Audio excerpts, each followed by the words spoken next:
It's December 26, 1943, and the crew of the German battleship Scharnhorst knows something's wrong. They're hunting an Arctic convoy in the darkness near Norway's North Cape when suddenly British warships appear out of the night. The lookouts spot star shells illuminating the darkness. Then shells start landing around them, big shells from battleship guns. The British have found them, and this isn't supposed to happen. Scharnhorst is fast, heavily armed, and commanded by one of Germany's best admirals. She's been hunting convoys successfully for years. But tonight, British forces have set a perfect trap, and Scharnhorst is steaming right into it. By dawn, she'll be at the bottom of the Arctic Ocean with most of her crew. But here's the question that haunts naval historians. Could Scharnhorst have escaped? Were there decisions made during those final hours that sealed her fate? What if her radar had been working? What if different tactical choices had been made? Today, we're examining the hunt for the Scharnhorst and exploring whether this powerful warship could have survived the Battle of North Cape. Let's start with understanding what Scharnhorst was and why she mattered to both Germany and Britain. Scharnhorst and her sister ship Gneisenau were German battleships completed in the late 1930s. They were designated battleships, but they were actually a bit odd compared to traditional battleships. They had relatively light main armament, 9 11-inch guns, instead of the 15 or 16-inch guns typical of battleships. But they were fast, armored, and dangerous. Think of them as super heavy cruisers or light battleships, depending on how you classify them. What made them particularly dangerous was their speed combined with enough firepower to destroy merchant ships and threaten lighter warships. Scharnhorst had a successful war record by 1943. She'd participated in the invasion of Norway in 1940, sinking the British aircraft carrier Glorious. She'd raided Atlantic shipping with Gneisenau, sinking multiple merchant ships.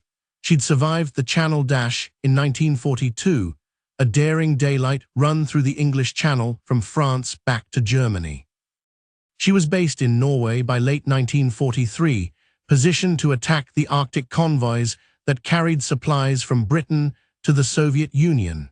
These convoys were crucial to keeping the Soviets fighting against Germany. If Scharnhorst could disrupt or destroy these convoys, it would help Germany on the Eastern Front. This made her a priority target for the British. The British had been trying to sink Scharnhorst for years. She was one of Germany's most effective surface raiders, and her presence in Norway posed a significant threat to the vital convoy route. The British had battleships, carriers, cruisers, and destroyers dedicated to protecting convoys and hunting German surface raiders. By late 1943, the British had developed effective tactics for convoy protection and had intelligence advantages that would prove crucial. But Scharnhorst was fast enough to choose her engagements. If she detected superior British forces, she could run.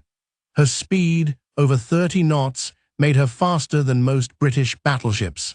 This gave her tactical flexibility that should have kept her safe. The mission that led to the destruction of Scharnhorst began on December 25, 1943. German intelligence detected a convoy, JW-55B, heading toward Russia. This convoy had 19 merchant ships carrying war supplies. The German Naval Command decided to sortie Scharnhorst to attack the convoy. This wasn't unusual. Scharnhorst had attacked convoys before. The plan was to locate the convoy, utilize speed and firepower to destroy as many merchant ships as possible, and then retreat to Norway before British heavy forces could respond. It should have been a relatively straightforward operation, but everything that could go wrong did go wrong. First, let's talk about the command situation. Captain Fritz Hinze commanded Scharnhorst, but the operation was under the overall command of Conter-Admiral Erich Bay, who was aboard Scharnhorst. Bay was a competent officer, but he wasn't a battleship commander. He was a destroyer specialist.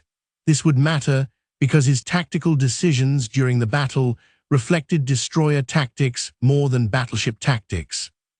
Some historians argue that Bay's unfamiliarity with handling a battleship in combat contributed to the disaster. Whether that's fair or not, the command arrangement wasn't ideal.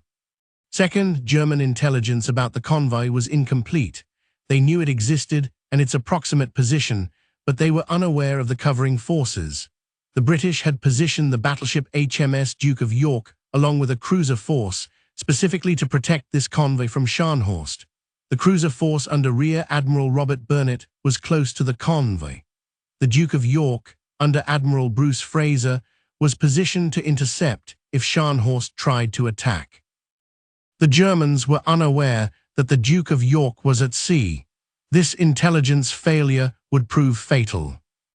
Third, and this is crucial, Scharnhorst's radar was malfunctioning. German naval radar was generally inferior to British radar anyway, but on this sortie, Scharnhorst's forward radar array was damaged and unreliable. This meant she couldn't detect British ships at the ranges British radar could detect her. In the Arctic darkness of late December, visibility was terrible. Ships were essentially blind except for radar. The side with working radar had an enormous advantage. Scharnhorst was going into battle partially blind without knowing it. If her radar had been fully operational, the entire battle might have gone differently. Scharnhorst sortied from Norway on Christmas Day with 5 destroyers as escorts. The weather was terrible with heavy seas and poor visibility. The destroyers had trouble keeping up with Scharnhorst in these conditions, and eventually Bay ordered them to return to port. This decision has been debated ever since. The destroyers couldn't have changed the outcome against British battleships, but they might have detected British cruisers earlier and provided screening for Scharnhorst. Sending them back left Scharnhorst alone, which is never ideal for a capital ship in hostile waters. Early on December 26th, Scharnhorst was searching for the convoy when she encountered Burnett's cruiser force. The British cruisers, Belfast, Norfolk and Sheffield, detected Scharnhorst on radar before Scharnhorst detected them. The cruisers closed to engagement range and opened fire. This first engagement lasted about 20 minutes. Scharnhorst took hits from Norfolk that damaged her forward radar completely and knocked out some of her fire control. She returned fire, but didn't score significant hits on the British cruisers. Then Bay made a critical decision. Instead of pursuing the engagement to destroy the cruisers, which he probably could have done given Scharnhorst's superior firepower, he turned away and tried to continue toward the convoy. This decision makes sense from one perspective. Scharnhorst's mission was to attack the convoy, not fight British cruisers. Bay wanted to avoid getting drawn into a running battle with light forces when his target was the merchant ships. However, it also meant that British cruisers were still tracking Scharnhorst with functioning radar. She couldn't shake them. Every time she turned toward the convoy, the cruisers reported her position and closed to engage. This happened twice more during the day, brief engagements where the cruisers fired at Scharnhorst, and she returned fire before turning away. These engagements didn't cause major damage to either side, but they prevented Scharnhorst from reaching the convoy, and they allowed the British to track her continuously. Meanwhile, HMS Duke of York was racing to intercept. Admiral Fraser aboard the Duke of York was receiving position reports from the cruisers and plotting an interception course. The Duke of York was a modern battleship equipped with 10 14-inch guns, advanced radar, and the most sophisticated fire control systems available to the British at the time. She was slower than Scharnhorst, but Fraser positioned himself perfectly based on the cruiser reports. If Scharnhorst continued trying to reach the convoy, she would run into the Duke of York. If she turned back toward Norway, the Duke of York could intercept her. The trap was closing, but Bay didn't know it. Around 4:30 in the afternoon, Duke of York detected Scharnhorst on radar at about 45,000 yards, roughly 22 miles. Scharnhorst still hadn't detected the Duke of York because her radar was damaged. Fraser closed the range carefully, using radar to track Scharnhorst while remaining undetected himself. At about 16,000 yards, roughly 8 miles, the Duke of York illuminated Scharnhorst with star shells and opened fire. The first salvo straddled Scharnhorst. The German lookouts suddenly saw a battleship emerging from the darkness at close range. This was the moment Bay realized he'd walked into a trap. British battleships weren't supposed to be here. Intelligence had said the convoy was lightly protected, but here was the Duke of York with her massive guns already firing. Scharnhorst turned away immediately and increased to maximum speed. This was the correct decision. The Duke of York was more heavily armed, and Scharnhorst couldn't win a slugging match. Her only chance was to use her superior speed to escape, and initially it looked like she would. Scharnhorst could make about 32 knots in good conditions. The Duke of York could make about 28 knots. Scharnhorst began pulling away despite taking hits from the Duke of York's initial salvos. The range opened from 8 miles to 12 miles and continued to increase.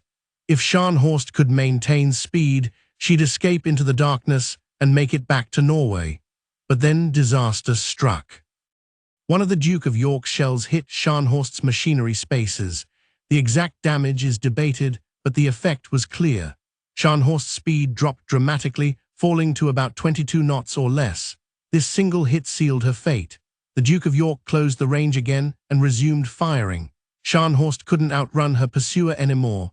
The British cruisers that had been shadowing Scharnhorst closed in as well.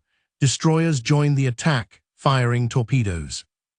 Scharnhorst was now surrounded by British warships, all firing at her from different angles. The final phase of the battle was brutal. Scharnhorst fought back with her main guns and secondary armament, but she was overwhelmed. Multiple torpedo hits caused flooding. Shell hits destroyed gun turrets and superstructure. Fires burned throughout the ship.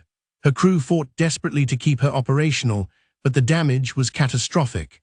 Around 7:30 in the evening, after more than 2 hours of sustained combat, Scharnhorst capsized and sank. Of her crew of nearly 2,000 men, only 36 survived. The Arctic water was so cold that men who abandoned ship died within minutes. The British rescued whom they could, but the conditions were terrible, and most of Scharnhorst's crew went down with their boat. Now let's examine the what-ifs, because this is where it gets interesting. Could Scharnhorst have escaped? The most obvious point is the radar. If Scharnhorst's radar had been fully operational, she would have detected the Duke of York before the Duke of York could close to firing range. Bay could have turned away and escaped before the British battleship was in position to engage. This alone might have saved Scharnhorst. The damaged radar was partly due to bad luck and partly a result of German radar technology's inferiority compared to British systems. But it was decisive. What if Bay had turned back toward Norway after the first engagement with British cruisers? The moment he encountered Burnet's cruisers, he knew the British were aware of his position. A cautious commander might have aborted the mission at that point, reasoning that the element of surprise was lost and British heavy forces might be present. If Scharnhorst had turned for home after that first engagement, before the Duke of York was in position, she probably would have made it back. But Bay pressed on toward the convoy, giving Fraser time to intercept. Was this a mistake? From a tactical perspective, yes, but from an operational perspective, Bay was under pressure to accomplish his mission. German naval command expected results. Turning back after brief contact with cruisers without achieving anything might have been seen as excessive caution. What if the destroyers had stayed with Scharnhorst? The 5 destroyers that escorted Scharnhorst couldn't have fought Duke of York effectively, but they could have provided early warning and screening. They might have detected the Duke of York on radar before she got within firing range. They could have launched torpedo attacks that might have forced the Duke of York to maneuver and lose position. The decision to send the destroyers back was made due to the weather and the belief that Scharnhorst didn't require them. In hindsight, this was a mistake. Even marginal help from the destroyers might have made the difference. What if that critical shell from the Duke of York had missed? The hit that knocked out Scharnhorst's machinery and reduced her speed was fortunate for the British and unlucky for the Germans. If Scharnhorst had maintained speed, she would have escaped. The Duke of York couldn't catch her. This was essentially a dice roll, and it went against the Germans. Naval combat often comes down to these moments of chance. A single shell in the right or wrong place changes everything. If that shell had hit somewhere less critical, Scharnhorst might have limped home damaged, but afloat. What if German intelligence had known the Duke of York was at sea? If Bay had known a British battleship was positioned to intercept, he almost certainly wouldn't have sortied at all, or would have aborted the mission immediately upon encountering British forces. The intelligence failure meant Bay was making decisions based on incomplete information. He thought he was dealing with cruisers and destroyers, not knowing a battleship was hunting him. Better intelligence might have saved Scharnhorst simply by keeping her in port. Let's consider the broader strategic question: should Scharnhorst have been risked at all? By late 1943, Germany's strategic situation was deteriorating. The Battle of the Atlantic was being lost. Allied air power was devastating German cities and industry. The Eastern Front was a meat grinder consuming German resources. Scharnhorst was one of Germany's few remaining capital ships, was disrupting one convoy worth risking her. The answer from German Naval Command was yes, because the Arctic convoys were helping keep the Soviet Union in the fight. However, in hindsight, the risk-reward calculation appears unfavorable. Germany needed Scharnhorst more as a fleet in being, forcing the British to tie up resources protecting against her, than as an active raider that could be trapped and destroyed.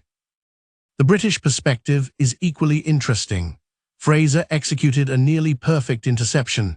He used intelligence from the cruisers effectively. He positioned the Duke of York perfectly to cut off Scharnhorst's escape. He maintained radar contact while remaining undetected. He closed to the effective range before opening fire. Everything worked as planned, but it also required significant luck. If Scharnhorst had detected the Duke of York earlier, if that critical shell had missed, if Scharnhorst had maintained speed, Fraser's perfect plan wouldn't have succeeded. The British had set excellent conditions for victory, but they still needed things to break their way. The loss of Scharnhorst had strategic implications beyond just the loss of one ship.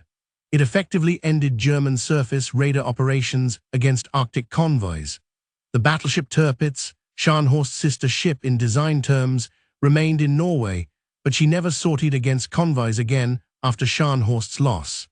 The psychological impact of losing Scharnhorst in what was supposed to be a relatively straightforward operation was significant.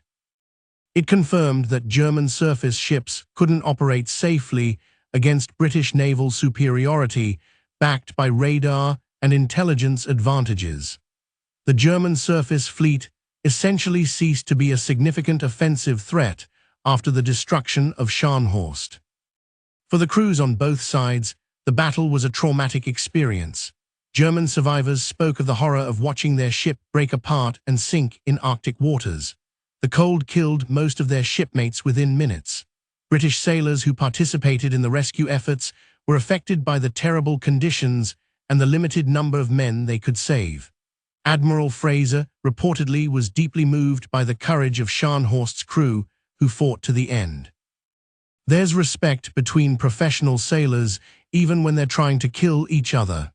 That respect doesn't make the killing any less brutal or tragic. The human cost was enormous. Nearly 2,000 German sailors died in the freezing Arctic. Most were young men who'd never wanted to be in this war. They served their country and paid with their lives for strategic and tactical decisions they had no control over. The 36 survivors were rescued by British ships and spent the rest of the war as prisoners. They lived with survivors' guilt and the trauma of watching their friends die. War creates these terrible situations where courage and duty lead to pointless death. Scharnhorst's crew fought bravely, but their bravery couldn't overcome the strategic and tactical disadvantages they faced. So could Scharnhorst have escaped destruction? The answer is yes, under different circumstances. If her radar had worked, if Bay had turned back earlier, if the destroyers had stayed with her, if that critical shell had missed, or if German intelligence had known about the Duke of York, any of these factors might have saved her. But all of these factors went against Scharnhorst. The combination of technical failure, intelligence failure, tactical decisions, and bad luck created a situation where escape became impossible. By the time Bay realized he'd been trapped, it was too late to do anything but fight and die. There's a broader lesson here about naval warfare and risk. Capital ships are enormously valuable and enormously vulnerable. They're weapons of such power that losing one is a strategic defeat, but they can only be effective if they're used, and using them means risking them. Germany faced this dilemma throughout the war. Keep your capital ships safe in port, and they accomplish nothing. Send them out, and they might be destroyed. Scharnhorst was sent out on a mission that seemed reasonable at the time. The intelligence suggested it could work. The risks seemed acceptable. However, the reality was that British naval superiority, radar advantage, and intelligence capabilities made the operation far more perilous than German planners had realized. The sinking of Scharnhorst also demonstrates the importance of intelligence and technology in modern naval warfare. The British won the Battle of North Cape primarily because they knew the location of Scharnhorst and she didn't know their position. Radar provided this advantage. The cruisers tracked Scharnhorst continuously while Duke of York closed to firing range undetected. In a fair fight with both sides knowing each other's positions, Scharnhorst's speed might have allowed her to escape. But this wasn't a fair fight. The British stacked the deck through intelligence and technology, and that decided the outcome. There's also the question of whether Bay's tactics were sound. Some historians argue he should have been more aggressive in the first engagement with British cruisers. Scharnhorst could have destroyed those cruisers if she'd pressed the attack. That would have eliminated the shadowing force, making it much harder for Fraser to find her. However, Bay's mission was to attack the convoy, not engage the cruisers. Destroying the cruisers would have taken time and exposed Scharnhorst to damage. It's easy to criticize in hindsight, but Bay's decision to avoid a protracted fight with the cruisers wasn't unreasonable given his mission parameters. Others argue that Bay should have used Scharnhorst's speed more effectively. Instead of trying to reach the convoy while being shadowed by British cruisers, he could have turned away, shaken the pursuit, and then approached the convoy from a different angle. This might have worked, but it also might have just led to more encounters with British forces who generally knew his whereabouts. The fundamental problem was that once British forces made contact, they never completely lost track of Scharnhorst. Her options became increasingly limited as the day went on and British forces converged on her position. The legacy of Scharnhorst and her final battle endures in naval history as a testament to how modern technology and intelligence transformed maritime warfare. The era of battleships had already ended by 1943. Aircraft carriers were becoming the dominant naval weapon. However, Scharnhorst's destruction demonstrated that even powerful surface ships were vulnerable when the enemy possessed superior information and technology. The hunt for Scharnhorst demonstrated what would become clear in later decades. In modern naval warfare, the side that sees first and shoots first usually wins. Scharnhorst lost because she was blind and the Duke of York could see. If this exploration of one of naval history's most dramatic hunts gave you a new appreciation for the complexity of maritime combat, hit that like button and subscribe to this channel. We're bringing you the strategic analysis, the tactical details, and the human stories behind WWII's most significant battles. Thanks for watching. Remember, in war, even the bravest crews and most powerful ships can still be defeated by superior intelligence and bad luck.